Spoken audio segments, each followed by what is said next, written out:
सत श्री अकाल जी, मैं हाँ हरजोत कौर। तुसीं वेख रहे हो प्रोग्राम खबर पड़ताल। साडे नाल जुड़े हुए ने सीनियर पत्रकार सुरिंदर डल्ला जी। बहुत बहुत स्वागत है डल्ला जी, सत श्री अकाल। सत श्री अकाल हरजोत जी, बहुत बहुत धन्यवाद तुहाडा भी और दुनिया भर के पंजाबियों का भी बहुत बहुत धन्यवाद। सो डल्ला जी, प्रोग्राम की शुरुआत जेकर तुसीं किसी खास खबर दे नाल करना चाहते हो तो मैं जरूर चाहांगी कि सब तो पहला तुसीं वो वड्डी खबर की जानकारी दर्शकों नाल सांझी करियो ताकि उस तो बाद मैं बाकी खबरों के उत्ते भी सवालों का सिलसिला शुरू कर सकां। हरजोत जी, सब तो पहला जिहड़ी वड्डी खबर है वो है भगवंत मान का ट्वीट। पंजाब के मुख मंत्री भगवंत मान साहब ने जथेदार श्री अकाल तख्त साहब के अल्टीमेटम ते ट्वीट किया है। वो कहते जथेदार श्री अकाल तख्त साहब जी, सब नूं पता है कि तुसीं ते SGPC बादलों का पक्ष पूरदे रहे हो। इतिहास देखो, कई जथेदारां नूं बादलों ने अपने स्वार्थ लई वरत्या। चंगा हुंदा जे तुसीं अल्टीमेटम बेअदबी अते गायब होए श्री गुरु ग्रंथ साहब जी के सरूपां लई जारी करदे, ना कि हसदे वसदे लोकां नूं भड़काउण लई।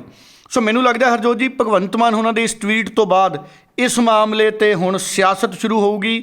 ना सिर्फ अकाली दल बल्कि दूसरियां पोलीटिकल पार्टियां ते वख-वख संगठन भी अपना प्रतिक्रम जरूर देणगे। बाकी वेखदे हां इस मामले दे विच की बनदा है। सो डल्ला जी, जलंधर जिमनी चोण ते एक रिपोर्ट जरूर सांझी करियो क्योंकि वड्डे वड्डे लीडरां दे कहंदे होश उड्डे हुए ने कि किस तरह की रणनीति नाल अगे वधिया जाए। सो पोलीटिकल पार्टियां जिहड़ियां दुचित्ती विच पै गईयां ने क्योंकि जे आपां गल करिए भगवंत मान दी, BJP की गल कर लीए, कांग्रेस की गल कर लीए, सारियां पार्टियां ही पूरा अपना जोर लगा रही ने क्योंकि सारी पार्टियां की जिहड़ी इज्जत है दात जरूर लगी हुई है कि आखिर चारां पार्टियां दे विचों किहड़ी पार्टी जिहड़ी है इत्थे अपनी जित हासिल कर सकेगी। सो चर्चावां देखो ये भी ने कि 2024 विच भी उस पार्टी नूं वड्डे संकट का सामना जरूर करना पएगा जिहड़ी इत्थे हार जाती है। जरूर इस उपर जो भी तुसीं एनालिसिस कीता है, जो रिपोर्ट है, जरूर दर्शकों दे नाल सांझी करियो। बिल्कुल हरजोत जी, बहुत तुसीं सही सवाल किया कि जलंधर जिमनी चोण ने वड्डियां वड्डियां पोलीटिकल पार्टियां दे होश उड़ा रखे ने। अज स्थितियां ये ने कि जलंधर जिमनी चोण नूं लैके भारतीय जनता पार्टी, आम आदमी पार्टी, कांग्रेस और अकाली दल ते बसपा गठजोड़ सारियां धिरां इस गल नूं लैके चिंतित ने कि जलंधर दे विच बनेगा की। बड़े हैरानीजनक समीकरण ने जिहड़े जलंधर दे विच बन रहे ने और जिवें तुसीं कहा इहदे च कोई दो राय नहीं है कि अमृतपाल सिंह दा फैक्टर भी जलंधर की जिमनी चोण दे विच बहुत प्रभावी रहेगा। और अमृतपाल फैक्टर वो किस रूप च किसनूं फायदा पहुँचाएगा इहदे उपर भी मैं गलबात करूँगा क्योंकि बहुत सारे आंकड़े पिछले मैं उन्होंने पढ़न की कोशिश की है, उन्होंने समझण की कोशिश की है। जलंधर के हालातों लगातार जलंधर जा जाके मैं देखने की कोशिश कर रहा क्योंकि जलंधर की जिमनी चोण एक सधारण जिमनी चोण नहीं है। जलंधर की जिमनी चोण ने 2024 का प्रतिबिंब पेश करना है। सो जो जलंधर जिमनी चोण च नतीजा आएगा लगभग उस तरह के नतीजे की असी 2024 च आस कर सकते हैं।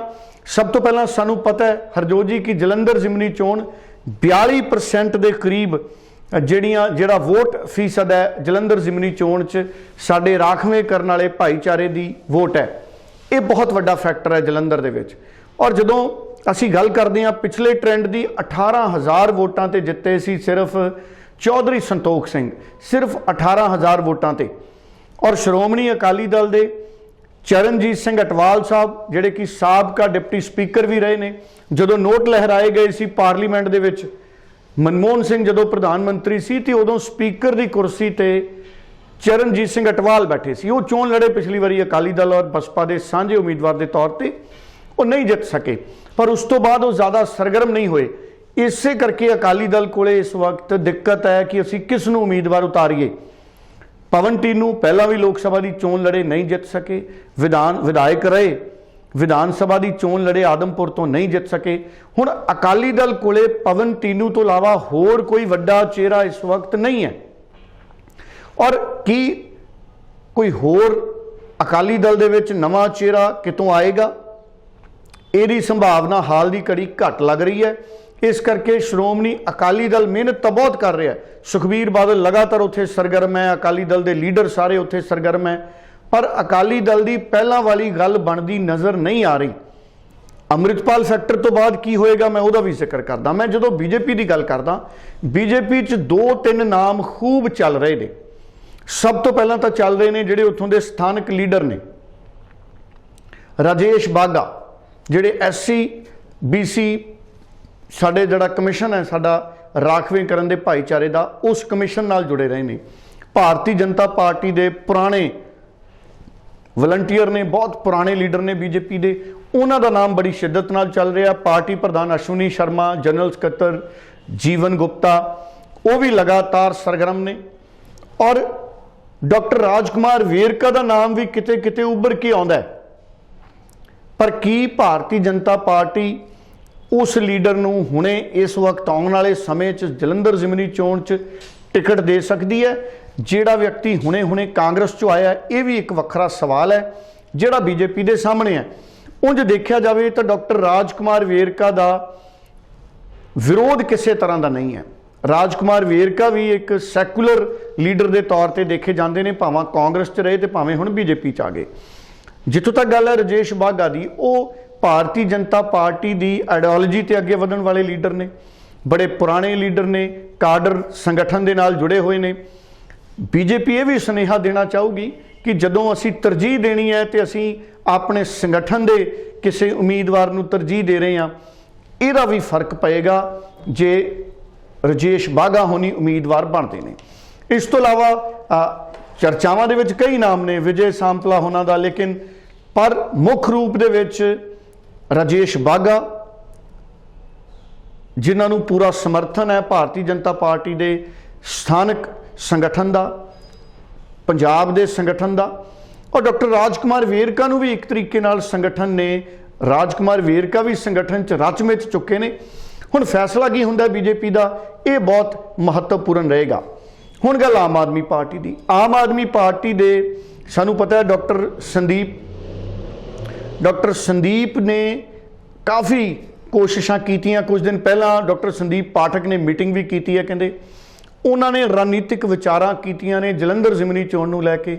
ਸੰਗਰੂਰ ਜ਼ਿਮਨੀ ਚੋਣ ਜਦੋਂ ਆਮ ਆਦਮੀ ਪਾਰਟੀ ਹਾਰੀ, ਜਿਹੜੀ ਸੀਟ ਭਗਵੰਤ ਮਾਨ ਦੀ ਸੀ, ਤੇ ਆਮ ਆਦਮੀ ਪਾਰਟੀ ਇੱਕ ਤਰੀਕੇ ਨਾਲ ਲੋਕ ਸਭਾ ਚੋਂ ਵਿਹਲੀ ਹੋ ਗਈ। ਲੋਕ ਸਭਾ ਦੇ ਵਿੱਚ ਕੋਈ ਵੀ ਨੁਮਾਇੰਦਗੀ ਆਮ ਆਦਮੀ ਪਾਰਟੀ ਦੀ ਨਹੀਂ ਹੈ।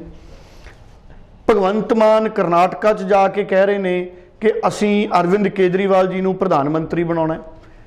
ਇਸ ਵਕਤ ਆਮ ਆਦਮੀ ਪਾਰਟੀ ਦੀ ਇੱਕ ਵੀ ਸੀਟ ਨਹੀਂ ਹੈ ਲੋਕ ਸਭਾ 'ਚ। 0 ਤੋਂ ਬਹੁਮਤ ਤੱਕ ਦਾ ਅੰਕੜਾ ਕੀ ਆਮ ਆਦਮੀ ਪਾਰਟੀ ਲੈ ਸਕਦੀ ਹੈ, ਸਵਾਲ ਇਹ ਵੀ ਆਪਣੇ ਆਪ ਦੇ ਵਿੱਚ ਬਹੁਤ ਵੱਡਾ ਹੈ। ਆਮ ਆਦਮੀ ਪਾਰਟੀ ਕੋਲੇ ਰਾਜ ਸਭਾ ਦੇ ਮੈਂਬਰ ਜ਼ਰੂਰ ਨੇ, ਕਿਉਂਕਿ ਪੰਜਾਬ 'ਚ 92 ਸੀਟਾਂ ਜਿੱਤ ਕੇ ਉਹ ਦਿੱਲੀ 'ਚ ਜਿੱਤੇ ਹੋਏ ਨੇ। ਗੁਜਰਾਤ ਦੇ ਵਿੱਚ ਉਹਨਾਂ ਨੇ 5 ਸੀਟਾਂ ਜਿੱਤੀਆਂ ਨੇ। ਕੁਝ ਦਿਨ ਪਹਿਲਾਂ ਮੈਂ 7 ਕਹਿ ਗਿਆ ਸੀ, ਮਾਫੀ ਚਾਹੁੰਦਾ। ਇਸ ਕਰਕੇ ਆਮ ਆਦਮੀ ਪਾਰਟੀ ਇਸ ਵਕਤ ਕਈ ਦੂਸਰੇ ਮਜ਼ਬੂਤ ਉਮੀਦਵਾਰਾਂ ਦੇ ਨਾਲ ਸੰਪਰਕ 'ਚ ਹੈ। ਇਹ ਚਰਚਾ ਨੇ। ਇਹ ਵੀ ਚਰਚਾ ਹੈ ਕਿ ਕਾਂਗਰਸ ਦੇ ਇੱਕ ਪੁਰਾਣੇ ਲੀਡਰ ਨੇ, ਉਹਨਾਂ ਨੂੰ ਵੀ ਆਮ ਆਦਮੀ ਪਾਰਟੀ ਵੱਲੋਂ ਕੋਸ਼ਿਸ਼ ਕੀਤੀ ਜਾ ਰਹੀ ਹੈ ਅਗਰ ਉਹ ਪਾਰਟੀ 'ਚ ਆ ਜਾਣ। ਇਹ ਵੀ ਚਰਚਾ ਹੈ ਕਿ ਆਮ ਆਦਮੀ ਪਾਰਟੀ ਦੇ ਇੱਕ ਵਿਧਾਇਕ ਨੇ ਜਿਹੜੇ ਰਾਖਵੇਂ ਕਰਨ ਵਾਲੀ ਸੀਟ ਤੋਂ ਜਿੱਤੇ ਸੀ, ਉਹਨਾਂ ਦੀ ਧਰਮ ਪਤਨੀ ਬਾਰੇ ਵੀ ਵਿਚਾਰ ਕੀਤਾ ਗਿਆ ਆਮ ਆਦਮੀ ਪਾਰਟੀ 'ਚ ਵੀ। ਕੀ ਉਹਨਾਂ ਦੀ ਪਤਨੀ ਨੂੰ ਅਗਰ ਚੋਣ ਲੜਾਈ ਜਾਵੇ ਤੇ ਕੀ ਜਲੰਧਰ ਦੀ ਲੋਕ ਸਭਾ ਸੀਟ ਜਿੱਤੀ ਜਾ ਸਕਦੀ ਹੈ? ਪਰ ਇਹ ਇਸ ਕਰਕੇ ਵੀ ਸੰਭਵ ਨਹੀਂ ਹੈ ਕਿਉਂਕਿ ਹਮੇਸ਼ਾ ਪਰਿਵਾਰਵਾਦ ਦੇ ਖਿਲਾਫ ਰਹੀ ਹੈ ਆਮ ਆਦਮੀ ਪਾਰਟੀ। ਅਗਰ ਵਿਧਾਇਕ ਦੀ ਪਤਨੀ ਨੂੰ ਟਿਕਟ ਆਮ ਆਦਮੀ ਪਾਰਟੀ ਦਿੰਦੀ ਹੈ ਤੇ ਫਿਰ ਪਰਿਵਾਰਵਾਦ ਨਾਲ ਕਿਵੇਂ ਨਜਿੱਠੇਗੀ? ਜੇ ਪਰਿਵਾਰਵਾਦ ਨਾ ਕਰਨਾ ਹੁੰਦਾ ਤੇ ਭਗਵੰਤ ਮਾਨ ਸਾਹਿਬ ਆਪਣੀ ਭੈਣ ਜੀ ਨੂੰ ਵੀ ਚੋਣ 'ਚ ਉਤਾਰ ਸਕਦੇ ਸੀ ਸੰਗਰੂਰ 'ਚ, ਕਿਉਂਕਿ ਵਲੰਟੀਅਰਸ ਦੀ ਮੰਗ ਸੀ ਕਿ ਉਹਨਾਂ ਦੇ ਭੈਣ ਚੋਣ ਲੜਨ। ਜੇ ਜਲੰਧਰ 'ਚ ਇਸ ਤਰੀਕੇ ਦਾ ਕੋਈ ਤਜਰਬਾ ਆਮ ਆਦਮੀ ਪਾਰਟੀ ਕਰਦੀ ਹੈ ਤੇ ਫਿਰ ਕਈ ਤਰ੍ਹਾਂ ਦੇ ਜਿਹੜੇ ਸਵਾਲ ਨੇ ਉਹ ਇਹ ਵੀ ਖੜੇ ਹੋਣਗੇ ਕਿ ਉਹ ਵਿਚਾਰਧਾਰਾ ਕਿੱਥੇ ਗਈ ਜਿਹੜੀ ਵਿਚਾਰਧਾਰਾ ਪਰਿਵਾਰਵਾਦ ਦੇ ਖਿਲਾਫ ਸੀ। ਇਸ ਕਰਕੇ ਆਮ ਆਦਮੀ ਪਾਰਟੀ ਕੋਲੇ ਵੀ ਸੰਕਟ ਹੈ ਇਸ ਵਕਤ ਉਮੀਦਵਾਰ ਦਾ। ਹਰਜੋਤ ਜੀ, ਜਿੱਥੋਂ ਤੱਕ ਗੱਲ ਕਾਂਗਰਸ ਦੀ ਹੈ, ਕਾਂਗਰਸ ਨੇ ਬਹੁਤ ਲੰਮੇ ਸਮੇਂ ਬਾਅਦ, ਮੈਨੂੰ ਲੱਗਦਾ ਸ਼ਾਇਦ ਪਹਿਲੀ ਵਾਰ, ਕਿਸੇ ਮਹਿਲਾ ਉਮੀਦਵਾਰ ਨੂੰ ਮੈਦਾਨ ਦੇ ਵਿੱਚ ਉਤਾਰਿਆ ਹੈ। ਔਰ ਕਾਂਗਰਸ ਦੇ ਜਿਹੜੇ ਲੀਡਰ ਨੇ ਉਹ ਕਈ ਤਰ੍ਹਾਂ ਦੀਆਂ ਰਣਨੀਤੀਆਂ ਬਣਾ ਰਹੇ ਨੇ। ਕਾਂਗਰਸ ਦੇ ਲੀਡਰ ਇਹ ਵੀ ਰਣਨੀਤੀ ਬਣਾ ਰਹੇ ਨੇ ਕਿ ਚੌਧਰੀ ਸੰਤੋਖ ਸਿੰਘ ਉਹਨਾਂ ਦੇ ਪਰਿਵਾਰ ਦੇ ਵਿੱਚੋਂ ਉਹਨਾਂ ਦੀ ਪਤਨੀ ਨੂੰ ਉਮੀਦਵਾਰ ਬਣਾਇਆ ਗਿਆ ਹੈ, ਲਿਹਾਜ਼ਾ ਇਹ ਫਾਇਦਾ ਮਿਲ ਸਕਦਾ ਹੈ कि पहली वारी एक महिला उम्मीदवार नूं मैदान दे विच उतारिया गया। दूसरा, कांग्रेस इस रणनीति ते काम कर रही है कि आम आदमी पार्टी ने चोणां तो पहला महिलावां दे खाते दे विच 1000 रुपए पाउण दा वादा कीता सी। वो गारंटी हजे तक पूरी नहीं हुई है। सो इस रणनीति ते भी कांग्रेस काम कर रही है कि महिला उम्मीदवार के जरिए इस गल का जोर शोर नाल प्रचार किया जाए कि आम आदमी पार्टी महिलावां नूं गारंटी दे के वोटां हासिल कर गई पिछली बारी, पर 1000 रुपया खात्यां दे विच नहीं पाया।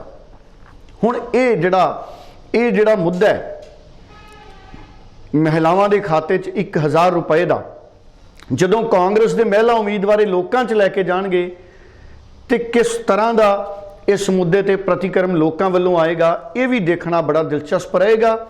और दूजे पासे इसे करके पहला आम आदमी पार्टी सोच रही सी कि अगर कांग्रेस वल्लों महिला उम्मीदवार उतारे गए ने तो क्यों ना असीं भी महिला उम्मीदवार उतारीए। सो आम आदमी पार्टी किसी महिला उम्मीदवार बारे भी सोचती रही है, पिछले दिनों से चर्चावां हुईयां ने। हालांकि हाल की घड़ी स्थितियां बहुत करड़े मुकाबले वालियां हो गई। जदों चोण हार गए संगरूर की, तो उस तो बाद हुण भगवंत मान होना ने खुद मोर्चा संभालिया, पर कांग्रेस की टेक इस वक्त इस गल ते है कि गारंटी पूरी नहीं की गई आम आदमी पार्टी वालों। 1000 रुपए महिलावां के खाते च नहीं है, इस करके महिला उम्मीदवार के वालों जोर शोर के नाल ये गल है जिहड़ी ये लोकां दे विच लैके जाई जावे। उंज अगर असीं गल करिए तो 9 विधान सभा हल्कियां दे विचों 5 कांग्रेस कोले है, 4 आम आदमी पार्टी कोले है। और समीकरण इस तरह के बने ने कि 42% सीटां ने 42% वोटां ने जिहड़ियां वो साडे राखवे करने वाले भाईचारे दे विचों आउंदियां ने, रिजर्व जिहड़ी वोट है मन्नी जाती है। और जलंधर दे विच 42% वोटां जिवें कि आंकड़े कहंदे ने कि साडे दलित भाईचारे नाल संबंधित ने। ते अजिहे दे विच ये सरकार ने किस तरह नाल सारे वर्गां दे मुद्दिआं नूं एड्रैस कीता है, उस मसले ते भी कांग्रेस रणनीति बना रही है कि असीं सारियां स्थितियां लोकां दे विच लैके जाइए कि सरकार ने किस भाईचारे लई की कुछ कीता है, कि जिस तरह के वादे कीते सी वो पूरे कीते। ये भी जिहड़ा रणनीति का एक हिस्सा है, ये कांग्रेस वालों बन सकता है। सो ढिल्लों जी, अमृतपाल सिंह का मामले के उपर भी गल करनी जरूरी बनती है, क्योंकि अमृतपाल सिंह का फैक्टर कितना वड्डा रह सकता है, क्योंकि मौजूदा स्थितियां विच तां काफ़ी चर्चावां विच सुर्खियां विच बनया होया है मामला। क्योंकि आपां अगों गल करिए जोड़ते हुए कि जिस तरह ना श्री अकाल तख्त साहिब के जथेदार ने पंथक इकट्ठ किया, उस तो बाद जो उन्होंने ऐलान किए ने, सरकार अगे कई मंगां रखियां ने। सो तुसीं किवें देखदे हो, इन्हां मसलिਆਂ ਦਾ प्रभाव किवें दा पै सकदा है? हरजोत जी, अमृतपाल सिंह दा फैक्टर काफ़ी हद तक असीं मन सकते हैं कि वह प्रभावित करेगा। अमृतपाल सिंह उन्हां नौजवानों च बहुत प्रसिद्ध सी जिहड़े नौजवान नशा छड्डना चाहुंदे सी। अमृतपाल सिंह अमृत संचार भी करा रहे सी। श्री अकाल तख्त साहब दे जथेदार ने भी जिहड़ा पंथक इकट्ठ कीता और जिहदे विच उन्होंने ये मंग रखी कि भगवंत मान दी सरकार सारे निर्दोष नौजवानों नूं 24 घंटे च छड्डे। हालांकि वो 24 घंटे पूरे हो चुके ने। सरकार कह रही है असीं लगातार छड्ड रहे हाँ। सो एक तो बाद एक सरकार कहती सी असीं 197 के करीब नौजवान तो छड्ड ही चुके हैं, परसों कहा सी, कल होर आंकड़ा आ सकता सी। हुण सवाल यह है कि अमृतपाल सिंह का प्रभाव किस रूप च पवेगा। जिस तरीके नाल अमृतपाल सिंह ते कार्रवाई की गई है, वड्डी गिणती च पोलीटिकल धिरां मंग करदियां रहीआं ने। कांग्रेस मंग करती रही है, अकाली दल दे सुखबीर बादल मंग करते रहे ने, बिक्रम मजीठिया मंग करते रहे ने, भारतीय जनता पार्टी के लीडर मंग करते रहे ने कि पंजाब सरकार अजनाला मामले तो बाद अमृतपाल ते कार्रवाई करे। राजा वड़िंग करते रहे ने मंग, रवनीत बिट्टू मंग करते रहे ने। पर हुण जदों सरकार ने कार्रवाई की तो हुण ये इल्ज़ाम भी सरकार ते आ रहे हैं विरोधी धिरां वल्लों कि अमृतपाल सिंह गिरफ्तार क्यों नहीं किया जा सकिया। सो सरकारां, राजा वड़िंग ने तो यह भी किया और दूसरियां पोलीटिकल पार्टियां भी की अजिहा जानबुझ के तो नहीं किया जा रहा। सो पोलीटिकल पार्टियां हुण भगवंत मान जी की सरकार की काबलियत ते सवाल चक रही ने। और जिमें जिमें जलंधर की जिमनी चोण दे विच माहौल सियासत का गरमा रहा है, विरोधी पार्टियां ये इल्ज़ाम ला रही ने कि भगवंत मान की सरकार ਲਾ ਐਂਡ ਆਰਡਰ ਦੇ ਮਾਮਲੇ ਤੇ ਫੇਲ ਹੋਈ ਹੈ। ਵਕਤ ਰਹਿੰਦੇ ਅੰਮ੍ਰਿਤਪਾਲ ਸਿੰਘ ਨੂੰ ਗ੍ਰਿਫਤਾਰ ਨਹੀਂ ਕੀਤਾ ਗਿਆ ਔਰ ਬਾਅਦ ਦੇ ਵਿੱਚ ਹੁਣ ਜਦੋਂ ਅੰਮ੍ਰਿਤਪਾਲ ਸਿੰਘ ਫਰਾਰ ਹੈ ਬਕੌਲ ਪੁਲਿਸ ਦਾ ਕਹਿਣਾ ਹੈ ਕਿ ਸਾਡੇ ਹੱਥ ਨਹੀਂ ਆਇਆ, ਉਹ ਚਲਿਆ ਗਿਆ। ਤੇ ਅਜਿਹੇ 'ਚ ਇਸ ਗੱਲ ਨੂੰ ਵੀ ਭਗਵੰਤ ਮਾਨ ਸਰਕਾਰ ਦੀ ਅਸਫਲਤਾ ਕਹਿ ਕੇ ਲੋਕਾਂ 'ਚ ਜਾ ਰਹੀਆਂ ਨੇ ਵਿਰੋਧੀ ਪਾਰਟੀਆਂ। ਅਜਿਹੇ ਦੇ ਵਿੱਚ ਅਕਾਲ ਤਖਤ ਸਾਹਿਬ ਦੇ ਜਥੇਦਾਰ ਦਾ ਹੁਕਮ ਔਰ ਉਹਨਾਂ ਦਾ ਐਲਾਨ ਕਿ ਅਸੀਂ ਵਹੀਰ ਸ਼ੁਰੂ ਕਰਾਂਗੇ ਔਰ ਪਿੰਡ ਪਿੰਡ ਜਾ ਕੇ ਨਸ਼ਿਆਂ ਦੇ ਖਿਲਾਫ ਨੌਜਵਾਨਾਂ ਨੂੰ ਜਾਗਰੂਕ ਕਰਾਂਗੇ, ਧਰਮ ਦੇ ਨਾਲ ਜੋੜਾਂਗੇ, ਅੰਮ੍ਰਿਤ ਸੰਚਾਰ ਕਰਾਂਗੇ ਔਰ ਸਰਕਾਰ ਦੀਆਂ ਨਾਕਾਮਯਾਬੀਆਂ ਨੂੰ ਪਿੰਡ ਪਿੰਡ ਉਜਾਗਰ ਕਰਾਂਗੇ। ਸੋ ਆਉਂਦੇ ਦਿਨਾਂ ਦੇ ਵਿੱਚ ਇਸ ਵਹੀਰ ਨੇ ਵੀ ਬੜਾ ਕੁਝ ਤੈਅ ਕਰਨਾ ਹੈ ਪੰਜਾਬ ਦੇ ਸਮਾਜਿਕ ਮਾਹੌਲ ਦੇ ਵਿੱਚ। ਲੋਕਾਂ ਦੀ ਚੇਤਨਾ ਇਸ ਮਾਮਲੇ 'ਚ ਕਿੰਨੀ ਹੈ, ਲੋਕ ਇਸ ਵਹੀਰ ਤੋਂ ਮਿਲਣ ਵਾਲੇ ਸੰਦੇਸ਼ ਨੂੰ ਕਿਵੇਂ ਦੇਖਦੇ ਨੇ, ਕਿਉਂਕਿ ਉਮੀਦ ਤਾਂ ਇਹ ਹੈ ਕਿ ਅਪ੍ਰੈਲ ਦੇ ਵਿੱਚ ਕਰਨਾਟਕਾ ਦੀ ਚੋਣ ਦੇ ਨਾਲ ਹੀ ਜਿਹੜੀਆਂ ਚੋਣਾਂ ਦਾ ਐਲਾਨ ਹੋ ਸਕਦਾ ਹੈ। ਸੋ ਅਗਰ ਅਪ੍ਰੈਲ ਦੇ ਵਿੱਚ ਇਹਨਾਂ ਚੋਣਾਂ ਦਾ ਐਲਾਨ ਹੁੰਦਾ ਹੈ ਤੇ ਸ਼੍ਰੀ ਅਕਾਲ ਤਖਤ ਸਾਹਿਬ ਦੇ ਜਥੇਦਾਰ ਦੇ ਮੁਤਾਬਕ ਜਲਦ ਵਹੀਰ ਸ਼ੁਰੂ ਕੀਤੀ ਜਾਣੀ ਹੈ ਤੇ ਫਿਰ ਜਿਨ੍ਹਾਂ ਦਿਨਾਂ ਦੇ ਵਿੱਚ ਜਲੰਧਰ ਦੀ ਜ਼ਿਮਨੀ ਚੋਣ ਹੋਏਗੀ ਉਹਨਾਂ ਦਿਨਾਂ ਦੇ ਵਿੱਚ ਵਹੀਰ ਨਿਕਲ ਰਹੀ ਹੋਣੀ ਹੈ। ਸੋ ਬਹੁਤ ਜ਼ਿਆਦਾ ਇਹ ਜਿਹੜਾ ਮੁੱਦਾ ਹੈ ਨੌਜਵਾਨੀ ਦਾ ਚਰਚਾ ਦੇ ਵਿੱਚ ਰਹੂਗਾ ਔਰ ਅੰਮ੍ਰਿਤਪਾਲ ਸਿੰਘ ਦੀ ਗ੍ਰਿਫਤਾਰੀ ਹੁੰਦੀ ਹੈ ਨਹੀਂ ਹੁੰਦੀ, ਅੰਮ੍ਰਿਤਪਾਲ ਸਿੰਘ ਕਿੱਥੇ ਹੈ, ਜਦ ਤੱਕ ਅੰਮ੍ਰਿਤਪਾਲ ਸਿੰਘ ਬਾਰੇ ਸਥਿਤੀ ਸਪਸ਼ਟ ਨਹੀਂ ਹੁੰਦੀ, ਕਿਉਂਕਿ ਸਾਡਾ ਕੌਮੀ ਮੀਡੀਆ ਦਾ ਇੱਕ ਹਿੱਸਾ ਲਗਾਤਾਰ ਅੰਮ੍ਰਿਤਪਾਲ ਦੇ ਜ਼ਰੀਏ ਪੰਜਾਬੀ ਭਾਈਚਾਰੇ ਦਾ ਜਿਹੜਾ ਅਕਸ ਹੈ ਉਹ ਵੀ ਕਿਤੇ ਨਾ ਕਿਤੇ ਗਲਤ ਤਰੀਕੇ ਨਾਲ ਪੇਸ਼ ਕਰ ਰਿਹਾ। ਸੋ ਬਹੁਤ ਸਾਰੇ ਫੈਕਟਰ ਅੰਮ੍ਰਿਤਪਾਲ ਦੇ ਆਲੇ ਦੁਆਲੇ ਵੀ ਆ ਕੇ ਜੁੜਦੇ ਨੇ। ਹੁਣ ਅੰਮ੍ਰਿਤਪਾਲ ਸਿੰਘ ਅਗਰ ਨਹੀਂ ਫੜਿਆ ਜਾਂਦਾ ਤੇ ਸਰਕਾਰ ਅਗਰ ਇਸੇ ਤਰ੍ਹਾਂ ਹੱਥ ਖਾਲੀ ਰਹਿੰਦੇ ਨੇ ਤੇ ਨਿਸ਼ਚਿਤ ਤੌਰ ਤੇ ਇਹ ਵੱਡਾ ਮੁੱਦਾ ਬਣੂਗਾ। ਲਾ ਐਂਡ ਆਰਡਰ ਦਾ ਮੁੱਦਾ ਵੀ ਹੈ ਪੰਜਾਬ ਦੇ ਵਿੱਚ, ਲਗਾਤਾਰ ਵਿਰੋਧੀ ਧਿਰਾਂ ਲਾ ਐਂਡ ਆਰਡਰ ਤੇ ਸਵਾਲ ਚੱਕਦੀਆਂ ਰਹੀਆਂ ਨੇ। ਸੋ ਇੰਨਾ ਆਸਾਨ ਨਹੀਂ ਹੈ ਜਲੰਧਰ ਦੀ ਜ਼ਿਮਨੀ ਚੋਣ ਦੇ ਵਿੱਚ ਆਮ ਆਦਮੀ ਪਾਰਟੀ ਲਈ ਜਿੱਤ ਦਰਜ ਕਰਨਾ। ਸੋ ਅੰਮ੍ਰਿਤਪਾਲ ਦਾ ਫੈਕਟਰ ਇੱਕ ਵੱਡੇ ਪੱਧਰ ਤੇ ਨੌਜਵਾਨ ਵੋਟਰਾਂ ਦੇ ਧਰੁਵੀਕਰਨ ਦੇ ਵਿੱਚ ਵੀ ਕਾਮਯਾਬ ਹੋਊਗਾ। ਹੁਣ ਅੰਮ੍ਰਿਤਪਾਲ ਦੇ ਨਾਲ ਜਿਹੜਾ ਧਰੁਵੀਕਰਨ ਵੋਟਾਂ ਦਾ ਹੋਣਾ, ਭਾਵੇਂ ਉਹ ਸਰਕਾਰ ਦੀ ਕਾਰਵਾਈ ਨਾਲ ਹੋਣਾ, ਭਾਵੇਂ ਸ਼੍ਰੀ ਅਕਾਲ ਤਖਤ ਸਾਹਿਬ ਵੱਲੋਂ ਵਹੀਰ ਸ਼ੁਰੂ ਕਰਨ ਦੇ ਨਾਲ ਹੋਣਾ, ਭਾਵੇਂ ਭਾਰਤੀ ਜਨਤਾ ਪਾਰਟੀ ਦਾ ਜਿਸ ਤਰ੍ਹਾਂ ਦਾ ਭਗਵੰਤ ਮਾਨ ਦੀ ਸਰਕਾਰ ਦੇ ਨਾਲ ਇਸ ਮਸਲੇ ਨੂੰ ਨਜਿੱਠਣ ਦੇ ਵਿੱਚ ਰਾਬਤਾ ਰਿਹਾ ਉਸ ਕਰਕੇ ਹੋਣਾ।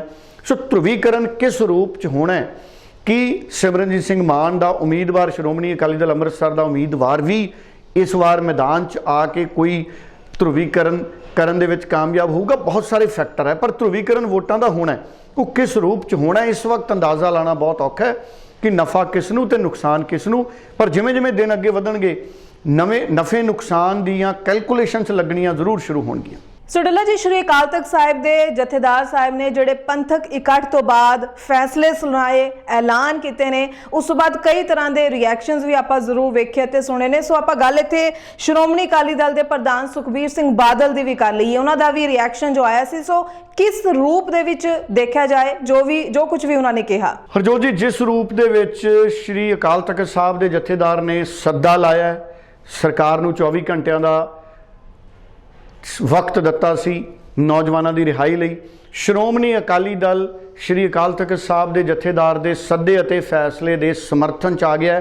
ਸੁਖਬੀਰ ਸਿੰਘ ਬਾਦਲ ਨੇ ਕੱਲ੍ਹ ਇੱਕ ਪੋਸਟ ਵੀ ਸ਼ੇਅਰ ਕੀਤੀ ਔਰ ਉਹਨਾਂ ਨੇ ਸ਼੍ਰੀ ਅਕਾਲ ਤਖਤ ਸਾਹਿਬ ਦੇ ਜਥੇਦਾਰ ਦੇ ਇਸ ਫੈਸਲੇ ਦਾ ਸਮਰਥਨ ਕਰਦਿਆਂ ਇੱਕ ਵਾਰ ਫਿਰ ਇਹ ਮੰਗ ਦੁਹਰਾ ਦਿੱਤੀ ਹੈ ਕਿ ਜੋ ਜਥੇਦਾਰ ਸਾਹਿਬ ਨੇ ਕਿਹਾ ਹੈ ਉਹ ਬਿਲਕੁਲ ਸਹੀ ਕਿਹਾ ਹੈ ਔਰ ਅਕਾਲੀ ਦਲ ਵੀ ਸਿੱਖ ਨੌਜਵਾਨਾਂ ਦੀ ਰਿਹਾਈ ਦੀ ਮੰਗ ਦੁਹਰਾ ਰਿਹਾ ਹੈ।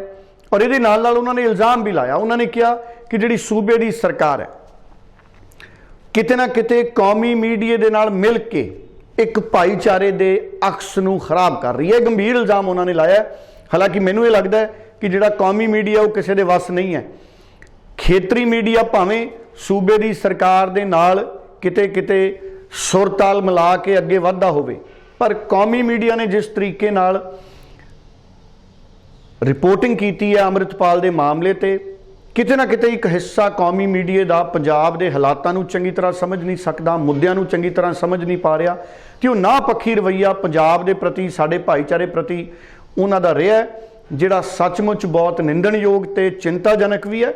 ਔਰ ਆਉਂਦੇ ਸਮੇਂ 'ਚ ਮੈਨੂੰ ਲੱਗਦਾ ਹੈ ਕਿ ਵੱਡੀਆਂ ਡਿਬੇਟਾਂ ਇਸ ਮਸਲੇ ਤੇ ਹੋਇਆ ਕਰਨਗੀਆਂ ਜਦੋਂ ਕੌਮੀ ਮੀਡੀਆ ਆਪਣੀ ਭੂਮਿਕਾ ਨੂੰ ਨਿਰਪੱਖ ਨਹੀਂ ਰੱਖ ਸਕਿਆ ਕਰੇਗਾ।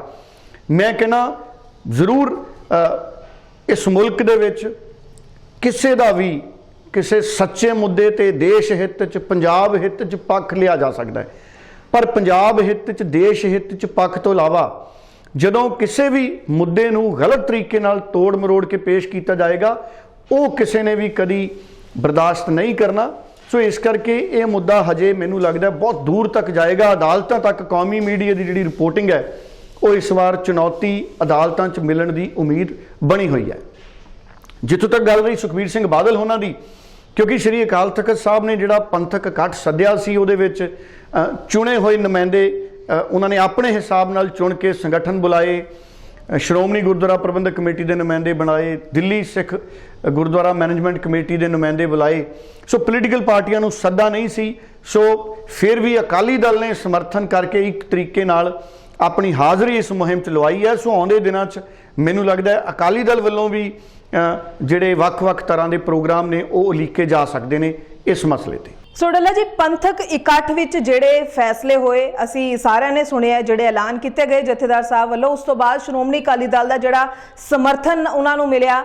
ਪਰ ਇੱਥੇ ਅਗਰ ਆਪਾਂ ਸਿਆਸੀ ਤੌਰ ਤੇ ਸਮਝਣ ਦੀ ਕੋਸ਼ਿਸ਼ ਕਰੀਏ ਕਿ ਸਿਆਸੀ ਲਾਹਾ ਵੀ ਕੱਟ ਸਕਦਾ ਹੈ ਸ਼੍ਰੋਮਣੀ ਅਕਾਲੀ ਦਲ, ਕੀ ਕਹੋਗੇ ਤੁਸੀਂ? ਹਰਜੋਤ ਜੀ, ਇਹ ਸਵਾਲ ਬਹੁਤ ਸਾਰੇ ਬੁੱਧੀਜੀਵੀਆਂ ਦੇ ਜ਼ਿਹਨ ਦੇ ਵਿੱਚ ਵੀ ਹੈ, ਬਹੁਤ ਸਾਰੇ ਪੋਲੀਟੀਕਲ ਲੋਕਾਂ ਦੇ ਜ਼ਿਹਨ ਦੇ ਵਿੱਚ ਵੀ ਇਹ ਸਵਾਲ ਹੈ ਵੀ ਕੀ ਅਕਾਲੀ ਦਲ ਵੀ ਸ਼੍ਰੀ ਅਕਾਲ ਤਖਤ ਸਾਹਿਬ ਦੇ ਜਥੇਦਾਰ ਵੱਲੋਂ ਜਿਹੜੇ ਪੰਥਕ ਇਕੱਠ ਤੋਂ ਬਾਅਦ ਹੌਕਾ ਦਿੱਤਾ ਗਿਆ ਹੈ, ਸਮਾਜਿਕ ਅੰਦੋਲਨ ਦਾ ਇੱਕ ਤਰੀਕੇ ਨਾਲ ਇੱਕ ਵਹੀਰ ਦਾ ਜਿਹੜਾ ਸੁਨੇਹਾ ਦਿੱਤਾ ਗਿਆ, ਕੀ ਉਹਦਾ ਸਿਆਸੀ ਲਾਹਾ ਖੱਟ ਸਕਦਾ? ਦੇਖੋ, ਇਹ ਤਾਂ ਤੈਅ ਹੋਊਗਾ ਆਉਣ ਵਾਲੇ ਦਿਨਾਂ ਦੇ ਵਿੱਚ ਕਿ ਜਿਹੜੀ ਵਹੀਰ ਨਿਕਲਣੀ ਹੈ ਉਹਦੇ ਵਿੱਚ ਸ਼੍ਰੋਮਣੀ ਗੁਰਦੁਆਰਾ ਪ੍ਰਬੰਧਕ ਕਮੇਟੀ, ਦਿੱਲੀ ਸਿੱਖ ਗੁਰਦੁਆਰਾ ਪ੍ਰਬੰਧਕ ਕਮੇਟੀ, ਵੱਖ-ਵੱਖ ਸਿੱਖ ਸੰਗਠਨ ਕੀ ਮਿਲ ਜੁਲ ਕੇ ਇਕੱਠੇ ਹੋ ਕੇ ਸਿਰ ਜੋੜ ਕੇ ਅੱਗੇ ਵਧਣਗੇ।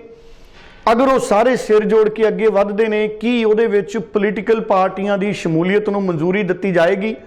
ਵੱਖ-ਵੱਖ ਸੰਗਠਨਾਂ ਵੱਲੋਂ, SGPC ਵੱਲੋਂ, ਦਿੱਲੀ ਸਿੱਖ ਗੁਰਦੁਆਰਾ ਮੈਨੇਜਮੈਂਟ ਕਮੇਟੀ ਵੱਲੋਂ, ਉਹ ਤੈਅ ਕਰੇਗਾ ਇਸ ਵਹੀਰ ਦੇ ਵਿੱਚ ਕਿੰਨੀ ਵੱਡੀ ਗਿਣਤੀ 'ਚ ਲੋਕ ਜੁੜਦੇ ਨੇ, ਨੌਜਵਾਨ ਅੰਮ੍ਰਿਤ ਸੰਚਾਰ ਲਈ ਆਉਂਦੇ ਨੇ, ਇਸ ਵਹੀਰ ਨੂੰ ਕਿਸ ਤਰ੍ਹਾਂ ਦੀ ਅਹਿਮੀਅਤ ਕੌਮੀ ਟੈਲੀਵਿਜ਼ਨ ਚੈਨਲਾਂ ਤੇ ਮਿਲਦੀ ਹੈ। ਇਹ ਬਹੁਤ ਸਾਰੇ ਫੈਕਟਰ ਨੇ। ਸੋ ਸਭ ਤੋਂ ਵੱਡਾ ਫੈਕਟਰ ਹੈ ਜਿਹੜਾ ਹਰਜੋਤ ਜੀ ਉਹ ਇਹੀ ਰਹੇਗਾ ਕਿ ਸ਼੍ਰੋਮਣੀ ਅਕਾਲੀ ਦਲ ਜਾਂ ਦੂਸਰੀਆਂ ਪੋਲੀਟੀਕਲ ਧਿਰਾਂ ਨੂੰ ਇਸ ਵਹੀਰ ਦਾ, ਇਸ ਮੁਹਿੰਮ ਦਾ ਹਿੱਸਾ ਬਣਨ ਦੀ ਇਜਾਜ਼ਤ ਹੋਏਗੀ ਜਾਂ ਨਹੀਂ, ਇਹਦੇ ਉੱਪਰ ਨਿਰਭਰ ਕਰਦਾ ਹੈ। ਅਗਰ ਇਜਾਜ਼ਤ ਹੋਏਗੀ ਤੇ ਸ਼੍ਰੋਮਣੀ ਅਕਾਲੀ ਦਲ ਨੇ ਆਪਣਾ ਪੂਰਾ ਜ਼ੋਰ ਲਾ ਦੇਣਾ ਹੈ, ਥਾਂ-ਥਾਂ ਤੇ ਸਵਾਗਤ, ਥਾਂ-ਥਾਂ ਤੇ ਲੰਗਰਾਂ ਦਾ ਪ੍ਰਬੰਧ ਸ਼੍ਰੋਮਣੀ ਅਕਾਲੀ ਦਲ ਕਰੇਗਾ ਔਰ ਸ਼੍ਰੋਮਣੀ ਅਕਾਲੀ ਦਲ ਇੱਕ ਤਰੀਕੇ ਨਾਲ ਨੌਜਵਾਨਾਂ ਨੂੰ ਅੰਮ੍ਰਿਤ ਸੰਚਾਰ ਕਰਾਉਣ ਦੀ ਇਸ ਮੁਹਿੰਮ ਦੇ ਵਿੱਚ ਆਪਣੇ ਵੱਲੋਂ ਵੀ ਫਿਰ ਯੋਗਦਾਨ ਪਾਉਣ ਦੀ ਕੋਸ਼ਿਸ਼ ਕਰੇਗਾ। ਸੋ ਕਿਉਂਕਿ ਪੁਰਾਣੇ ਸਮਿਆਂ ਦੇ ਵਿੱਚ ਵੀ ਸ਼੍ਰੋਮਣੀ ਅਕਾਲੀ ਦਲ ਇਸ ਤਰ੍ਹਾਂ ਦੇ ਕਾਰਜਾਂ 'ਚ ਹਿੱਸਾ ਲੈਂਦਾ ਰਿਹਾ। ਸੋ ਨਿਰਭਰ ਇਸ ਗੱਲ ਤੇ ਕਰਦਾ ਕਿ ਕੀ ਪੰਥਕ ਸੰਗਠਨ ਜਿਹੜੇ ਵਹੀਰ ਦੀ ਪ੍ਰਬੰਧ 'ਚ ਲੱਗਣਗੇ, ਕੀ SGPC ਔਰ Delhi Sikh Gurdwara management committee political ਪਾਰਟੀਆਂ ਨੂੰ ਨਾਲ ਜੋੜਨ ਤੇ ਕਿਸੇ ਤਰ੍ਹਾਂ ਦੀ ਰੋਕ ਤਾਂ ਨਹੀਂ ਲਗਾਉਂਦੇ, ਇਸ ਗੱਲ ਤੇ ਨਿਰਭਰ ਕਰਦਾ ਹੈ। ਉਂਝ ਅਗਰ ਅਕਾਲੀ ਦਲ ਨੂੰ ਜਾਂ ਪੋਲੀਟੀਕਲ ਪਾਰਟੀਆਂ ਨੂੰ ਰੋਕ ਨਾ ਲੱਗੀ ਤੇ ਅਕਾਲੀ ਦਲ ਨਿਸ਼ਚਿਤ ਤੌਰ ਤੇ ਵੱਧ ਚੜ ਕੇ ਸ਼ਮੂਲੀਅਤ ਕਰੇਗਾ ਔਰ ਉਸ ਸ਼ਮੂਲੀਅਤ ਨੂੰ ਤੁਸੀਂ ਕਿਸੇ ਵੀ ਰੂਪ ਦੇ ਵਿੱਚ ਦੇਖ ਸਕਦੇ ਹੋ। ਉਹਦੇ ਨਾਲ ਅਕਾਲੀ ਦਲ ਦਾ ਅਕਸ ਸੁਧਰੇਗਾ, ਅਕਾਲੀ ਦਲ ਨੌਜਵਾਨਾਂ ਦੇ ਹੋਰ ਨੇੜੇ ਹੋ ਕੇ ਆਪਣੀ ਗੱਲ ਕਰ ਸਕੇਗਾ।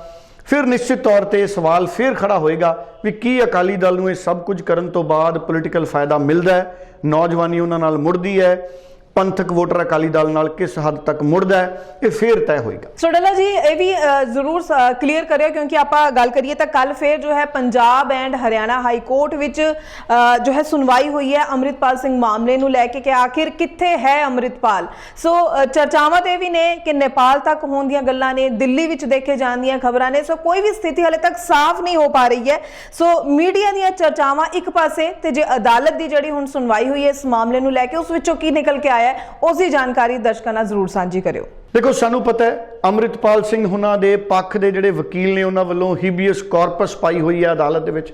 ਕੱਲ ਫੇਰ ਪੰਜਾਬ ਤੇ ਹਰਿਆਣਾ ਹਾਈ ਕੋਰਟ ਦੇ ਵਿੱਚ ਸੁਣਵਾਈ ਹੋਈ। ਜਿਹਦੇ ਵਿੱਚ ਫਿਰ ਜਿਹੜਾ ਅੰਮ੍ਰਿਤਪਾਲ ਸਿੰਘ ਉਹਨਾਂ ਦਾ ਪੱਖ ਹੈ ਉਹਨਾਂ ਵੱਲੋਂ ਮੰਗ ਕੀਤੀ ਗਈ ਕਿ ਪਤਾ ਕੀਤਾ ਜਾਵੇ ਅੰਮ੍ਰਿਤਪਾਲ ਸਿੰਘ ਕਿੱਥੇ ਹੈ, ਸਰਕਾਰ ਇਹਦੇ ਬਾਰੇ ਸੱਚਾਈ ਬਿਆਨ ਕਰੇ। ਜਦਕਿ ਜਿਹੜੇ ਐਡਵੋਕੇਟ ਜਨਰਲ ਨੇ ਪੰਜਾਬ ਸਰਕਾਰ ਵੱਲੋਂ ਪੇਸ਼ ਹੋਏ, ਉਹਨਾਂ ਨੇ ਇਹ ਜ਼ਰੂਰ ਕਿਹਾ ਕਿ ਸਾਡੀ ਗਿਰਫਤ ਦੇ ਵਿੱਚ ਅੰਮ੍ਰਿਤਪਾਲ ਸਿੰਘ ਨਹੀਂ ਹੈ, ਨਾ ਗ੍ਰਿਫਤਾਰ ਕੀਤਾ ਹੈ, ਨਾ ਗ੍ਰਿਫਤਾਰ ਇਸ ਵਕਤ ਹੈ।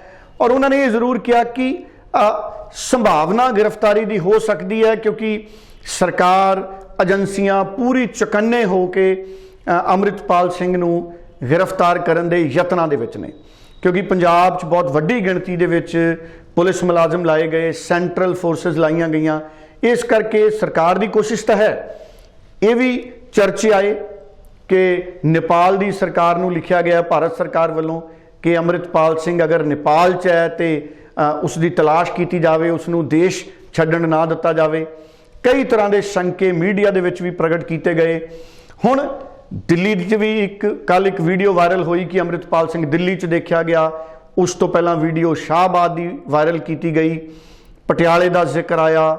ਸੋ ਕਈ ਤਰ੍ਹਾਂ ਦੀਆਂ ਚਰਚਾਵਾਂ ਤਾਂ ਹਰਜੋਤ ਜੀ ਹੋ ਰਹੀਆਂ ਨੇ, ਪਰ ਜਦ ਤੱਕ ਅੰਮ੍ਰਿਤਪਾਲ ਸਿੰਘ ਜਾਂ ਤਾਂ ਆਪ ਸੋਸ਼ਲ ਮੀਡੀਆ ਦੇ ਜ਼ਰੀਏ ਕੋਈ ਸੁਨੇਹਾ, ਕੋਈ ਆਪਣੀ ਲੋਕੇਸ਼ਨ ਨਹੀਂ ਦੱਸਦੇ ਕਿ ਮੈਂ ਕਿੱਥੇ ਹਾਂ, ਜਾਂ ਪੁਲਿਸ ਅਫੀਸ਼ੀਅਲ ਤੌਰ ਤੇ ਨਹੀਂ ਦੱਸਦੀ ਵੀ ਅੰਮ੍ਰਿਤਪਾਲ ਸਿੰਘ ਕਿੱਥੇ ਹੈ, ਕਿ ਉਹ ਪੰਜਾਬ 'ਚ ਹੈ, ਕਿ ਹਰਿਆਣੇ 'ਚ ਹੈ, ਕਿ ਦਿੱਲੀ 'ਚ ਹੈ, ਕਿ ਨੇਪਾਲ 'ਚ ਹੈ, ਸਪਸ਼ਟਤਾ ਨਹੀਂ ਹੈ। ਕਿਆਸ ਨੇ, ਸੂਤਰਾਂ ਦੇ ਹਵਾਲੇ ਦੇ ਨਾਲ ਮੀਡੀਆ ਦੇ ਵਿੱਚ ਖਬਰਾਂ ਨੇ। ਹਾਲਾਂਕਿ ਪੰਜਾਬ ਸਰਕਾਰ ਨੇ ਪਹਿਲਾਂ ਕਿਹਾ ਸੀ ਕਿ ਉਹ ਪੰਜਾਬ 'ਚ ਨਹੀਂ ਹੈ, ਕਿਉਂਕਿ ਉਸਦਾ ਸ਼ਾਹਬਾਦ ਦੇ ਨਾਲ ਲਿੰਕ ਜੋੜਿਆ ਸੀ ਪੰਜਾਬ ਸਰਕਾਰ ਨੇ। ਪਰ ਹਜੇ ਵੀ ਸਥਿਤੀ ਦੁਚਿੱਤੀ ਵਾਲੀ ਬਣੀ ਹੋਈ ਹੈ ਅੰਮ੍ਰਿਤਪਾਲ ਸਿੰਘ ਦੇ ਮਾਮਲੇ ਦੇ ਵਿੱਚ, ਔਰ ਉਮੀਦ ਕਰਦੇ ਹਾਂ ਕਿ ਆਉਂਦੇ ਦਿਨਾਂ ਦੇ ਵਿੱਚ ਇਹ ਸਥਿਤੀ ਜ਼ਰੂਰ ਸਪਸ਼ਟ ਹੋਵੇ, ਕਿਉਂਕਿ ਇਹ ਸਥਿਤੀ ਸਪਸ਼ਟ ਹੋਏਗੀ ਤੇ ਬਹੁਤ ਨਵੀਂ ਤਰ੍ਹਾਂ ਦੇ ਫਿਰ ਜਿਹੜੇ ਸਵਾਲ ਨੇ, ਮੁੱਦੇ ਨੇ, ਉਹ ਉੱਭਰਨੇ ਨੇ। ਫਿਲਹਾਲ ਇਹ ਜ਼ਰੂਰ ਪੰਜਾਬ ਦੇ ਵਿੱਚ ਚਰਚਾ ਹੈ ਕਿ ਹਾਲੇ ਤੱਕ ਪੰਜਾਬ ਸਰਕਾਰ ਗ੍ਰਿਫਤਾਰ ਨਹੀਂ ਕਰ ਸਕੀ। ਵਿਰੋਧੀ ਧਿਰਾਂ ਇਸ ਨੂੰ ਮੁੱਦਾ ਬਣਾ ਰਹੀਆਂ ਨੇ, ਔਰ ਲਾ ਐਂਡ ਆਰਡਰ ਦੇ ਮਸਲੇ ਦੇ ਉੱਤੇ ਲਗਾਤਾਰ ਵਿਰੋਧੀ ਧਿਰਾਂ ਦੇ ਨਿਸ਼ਾਨੇ ਤੇ ਸਰਕਾਰ। ਸੋ ਡੱਲਾ ਜੀ, ਜਿੱਥੇ ਚਰਚਾਵਾਂ ਜਲੰਧਰ ਜ਼ਿਮਨੀ ਚੋਣ ਨੂੰ ਲੈ ਕੇ ਤਾਂ ਹੋ ਰਹੀਆਂ, ਉਧਰ ਨਾਲ ਦੀ ਨਾਲ ਨਵਜੋਤ ਸਿੰਘ ਸਿੱਧੂ ਦੀ ਰਿਹਾਈ ਦੀਆਂ ਚਰਚਾਵਾਂ ਵੀ ਇੱਕ ਵਾਰ ਫੇਰ ਜੋ ਹੈ ਜ਼ੋਰਾਂ ਸ਼ੋਰਾਂ ਤੇ ਨੇ। ਚਰਚਾਵਾਂ ਨੇ ਕਿ ਹੋ ਸਕਦਾ 1 ਅਪ੍ਰੈਲ ਜਾਂ ਉਸਦੇ ਨੇੜੇ ਤੇੜੇ ਕਿਸੇ ਵੀ ਵੇਲੇ ਉਹਨਾਂ ਨੂੰ ਰਿਹਾਈ ਮਿਲ ਸਕਦੀ ਹੈ। ਸੋ ਜਲੰਧਰ ਜ਼ਿਮਨੀ ਚੋਣ ਦਾ ਐਲਾਨ ਵੀ ਜੋ ਹੈ ਅਪ੍ਰੈਲ ਵਿੱਚ ਹੋ ਸਕਦਾ ਹੈ। ਕਿਵੇਂ ਦੇਖਿਆ ਜਾਵੇ ਅਗਰ ਆਪਾਂ ਇਹਨਾਂ ਦੋਹਾਂ ਚੀਜ਼ਾਂ ਨੂੰ ਜੋੜ ਕੇ ਦੇਖੀਏ, ਉਧਰੋਂ ਜਲੰਧਰ ਜ਼ਿਮਨੀ ਚੋਣ ਦਾ ਐਲਾਨ ਹੋਣਾ, ਉਧਰੋਂ ਨਵਜੋਤ ਸਿੰਘ ਸਿੱਧੂ ਦੀ ਰਿਹਾਈ ਦੀਆਂ ਜਿਹੜੀਆਂ ਸੰਭਾਵਨਾਵਾਂ ਹੁਣ ਬਣਦੀਆਂ ਦਿਖ ਰਹੀਆਂ ਨੇ। ਸੋ ਕਿਵੇਂ ਦੇਖਦੇ ਹੋ ਜਲੰਧਰ ਜ਼ਿਮਨੀ ਚੋਣ ਵੇਲੇ ਨਵਜੋਤ ਸਿੰਘ ਸਿੱਧੂ ਦੀ ਅਗਰ ਰਿਹਾਈ ਹੁੰਦੀ ਹੈ ਤਾਂ ਸਥਿਤੀਆਂ, ਸਿਆਸੀ ਸਥਿਤੀਆਂ ਕਿੱਧਰ ਨੂੰ ਜਾਂਦੀਆਂ ਦਿਖਦੀਆਂ ਨੇ? ਹਰਜੋਤ ਜੀ, ਇਹਦੇ 'ਚ ਕੋਈ ਦੋ ਰਾਏ ਨਹੀਂ ਹੈ ਕਿ ਮੀਡੀਆ ਦੇ ਵਿੱਚ ਚਰਚਾਵਾਂ ਨੇ ਕਿ ਨਵਜੋਤ ਸਿੰਘ ਸਿੱਧੂ ਜਲਦ ਰਿਹਾ ਹੋ ਸਕਦੇ ਨੇ। ਹਾਲਾਂਕਿ ਮੀਡੀਆ ਦੇ ਇੱਕ ਹਿੱਸੇ ਨੇ ਕੁਝ ਦਿਨ ਪਹਿਲਾਂ ਤੋਂ ਹੀ ਆਪਣੇ ਵੱਲੋਂ ਇੱਕ ਡੇਟ ਦੇ ਦਿੱਤੀ, 1 ਅਪ੍ਰੈਲ। ਹੋ ਸਕਦਾ 1 ਅਪ੍ਰੈਲ ਨੂੰ ਵੀ ਹੋ ਜਾਣ, ਹੋ ਸਕਦਾ 2-3 ਅਪ੍ਰੈਲ ਨੂੰ ਰਿਹਾ ਹੋ ਜਾਣ। ਪਰ ਨਵਜੋਤ ਸਿੰਘ ਸਿੱਧੂ ਦੇ ਰਿਹਾ ਹੋਣ ਦੇ ਨਾਲ ਪੰਜਾਬ ਦੇ ਵਿੱਚ ਸਿਆਸੀ ਮਾਹੌਲ ਬਦਲੇਗਾ, ਕਿਉਂਕਿ ਮੁੱਦਿਆਂ ਦੀ ਸਿਆਸਤ ਨਵਜੋਤ ਸਿੰਘ ਸਿੱਧੂ ਕਰਦੇ ਨੇ, ਪੰਜਾਬ ਦੇ ਡਿਵੈਲਪਮੈਂਟ ਦੀ, ਪੰਜਾਬ ਦੇ ਹੱਕੀ ਮੁੱਦਿਆਂ ਤੇ ਪਹਿਰਾ ਦਿੰਦੇ ਨੇ। ਇਸ ਕਰਕੇ ਨਵਜੋਤ ਸਿੰਘ ਸਿੱਧੂ ਅਗਰ 1 ਅਪ੍ਰੈਲ ਜਾਂ 1 ਅਪ੍ਰੈਲ ਤੋਂ ਕੁਝ ਦਿਨਾਂ ਬਾਅਦ ਰਿਹਾ ਹੁੰਦੇ ਨੇ ਤੇ ਪੰਜਾਬ ਦੀ ਸਿਆਸਤ ਦੇ ਵਿੱਚ ਮੁੜ ਆਏਗਾ। ਇਸ ਵਕਤ ਪੰਜਾਬ ਦੀ ਸਿਆਸਤ ਦੇ ਵਿੱਚ ਖਲਾ ਹੈ, ਖਾਸ ਤੌਰ ਤੇ ਜਿਹੜੇ ਪੰਜਾਬ ਦੇ ਪੇਂਡੂ ਇਲਾਕੇ ਨੇ, ਪੰਜਾਬ ਦੇ ਸਾਡੇ ਖੇਤੀ ਦੇ ਇਲਾਕੇ ਨੇ, ਕਿਸਾਨੀ ਦੇ ਇਲਾਕੇ ਨੇ, ਉਹਨਾਂ ਨਾਲ ਜੁੜੇ ਮੁੱਦਿਆਂ ਨੂੰ ਉਸ ਤਰੀਕੇ ਨਾਲ ਐਡਰੈਸ ਨਹੀਂ ਕੀਤਾ ਜਾ ਰਿਹਾ ਜਿਸ ਤਰ੍ਹਾਂ ਨਾਲ ਹੋਣਾ ਚਾਹੀਦਾ ਸੀ। ਹੁਣ ਜਿਵੇਂ ਇਹ ਵੀ ਚਰਚਾਵਾਂ ਨੇ ਕਿ ਅਪ੍ਰੈਲ 'ਚ ਕਰਨਾਟਕਾ ਦੀ ਚੋਣ ਦਾ ਐਲਾਨ ਹੋ ਸਕਦਾ ਹੈ। ਅਗਰ ਅਪ੍ਰੈਲ ਦੇ ਵਿੱਚ ਹੀ ਚੋਣ ਦਾ ਐਲਾਨ ਹੁੰਦਾ ਹੈ, ਅਪ੍ਰੈਲ ਦੇ ਵਿੱਚ ਹੀ ਨਵਜੋਤ ਸਿੰਘ ਸਿੱਧੂ ਬਾਹਰ ਆਉਂਦੇ ਨੇ, ਫਿਰ ਦੇਖਣਾ ਪਏਗਾ ਕਿ ਨਵਜੋਤ ਸਿੰਘ ਸਿੱਧੂ ਦੀ ਭੂਮਿਕਾ ਕੀ ਰਹੇਗੀ। ਕਿਉਂਕਿ ਸਾਨੂੰ ਪਤਾ ਹੈ ਕਿ ਨਵਜੋਤ ਸਿੰਘ ਸਿੱਧੂ ਉਹਨਾਂ ਦੀ ਧਰਮ ਪਤਨੀ ਡਾਕਟਰ ਨਵਜੋਤ ਕੌਰ, ਉਹਨਾਂ ਦੀ ਸਿਹਤ ਠੀਕ ਨਹੀਂ ਹੈ, ਉਹਨਾਂ ਦੀ ਸਰਜਰੀ ਹੋ ਕੇ ਹਟੀ ਹੈ। ਹਜੇ ਵੀ ਉਹ ਆਮ ਲੋਕਾਂ ਨੂੰ, ਲੀਡਰਾਂ ਨੂੰ, ਪਰਿਵਾਰਕ ਮੈਂਬਰਾਂ ਨੂੰ ਜ਼ਿਆਦਾ ਨਹੀਂ ਮਿਲ ਰਹੇ, ਉਹਨਾਂ ਨੂੰ ਮੁਕੰਮਲ ਆਰਾਮ ਲਈ ਕਿਹਾ ਗਿਆ ਹੈ।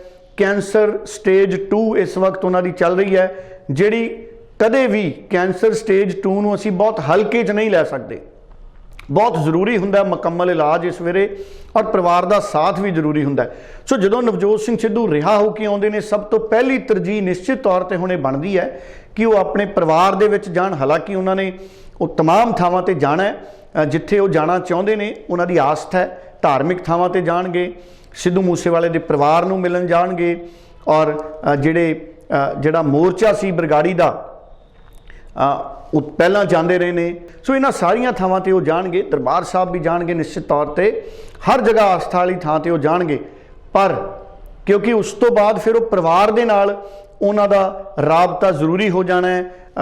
ਡਾਕਟਰ ਨਵਜੋਤ ਕੌਰ ਉਹਨਾਂ ਦੀ ਸਿਹਤ ਕਿਸ ਤਰ੍ਹਾਂ ਦੀ ਹੈ, ਹੁਣ ਅੱਗੇ ਦੀ ਜਿਹੜੀ ਜ਼ਿੰਮੇਵਾਰੀ ਹੈ ਉਹ ਨਵਜੋਤ ਸਿੰਘ ਸਿੱਧੂ ਉਹਨਾਂ ਦੀ ਵੀ ਹੈ। ਡਾਕਟਰਾਂ ਦੇ ਨਾਲ ਸਲਾਹ ਮਸ਼ਵਰਾ ਕਰਨਾ ਅੱਗੇ ਕਿਸ ਤਰ੍ਹਾਂ ਦਾ ਇਲਾਜ ਹੈ, ਔਰ ਇਸੇ ਦਰਮਿਆਨ ਅਗਰ ਪਾਰਟੀ ਉਹਨਾਂ ਨੂੰ ਕੋਈ ਜ਼ਿੰਮੇਵਾਰੀ ਦਿੰਦੀ ਹੈ ਫਿਰ ਇਹ ਦੇਖਣ ਵਾਲੀ ਗੱਲ ਹੋਏਗੀ ਕਿ ਉਹ ਪਾਰਟੀ ਵੱਲੋਂ ਦਿੱਤੀ ਗਈ ਜ਼ਿੰਮੇਵਾਰੀ ਨੂੰ ਕਿਵੇਂ ਨਿਭਾਉਂਦੇ ਨੇ ਇਹਨਾਂ ਹਾਲਾਤਾਂ ਦੇ ਵਿੱਚ। ਪਰ ਮੈਨੂੰ ਇਹ ਲੱਗਦਾ ਹੈ ਕਿ ਪਾਰਟੀ ਨੂੰ ਵੀ ਪਤਾ ਹੈ ਕਿ doctor Navjot Kaur cancer stage 2 ਨੇ।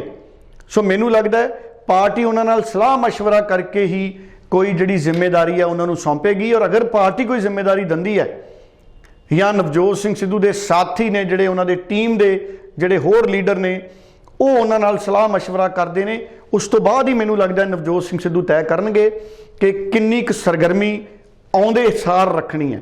ਕਿਉਂਕਿ ਇਹ ਤਾਂ ਹੁਣ ਜਦੋਂ ਨਵਜੋਤ ਸਿੰਘ ਸਿੱਧੂ ਬਾਹਰ ਆਉਣਗੇ ਫਿਰ ਸਾਫ਼ ਹੋਏਗਾ। ਪਰ ਨਵਜੋਤ ਸਿੰਘ ਸਿੱਧੂ ਦੇ ਬਾਹਰ ਆਉਣ ਨਾਲ ਹੀ, ਜੇਲ੍ਹ ਚੋਂ ਰਿਹਾ ਹੋਣ ਦੀ ਖਬਰ ਦੇ ਨਾਲ ਹੀ ਪੰਜਾਬ ਦੇ ਸਿਆਸੀ ਮਾਹੌਲ 'ਚ ਤਬਦੀਲੀ ਆਏਗੀ।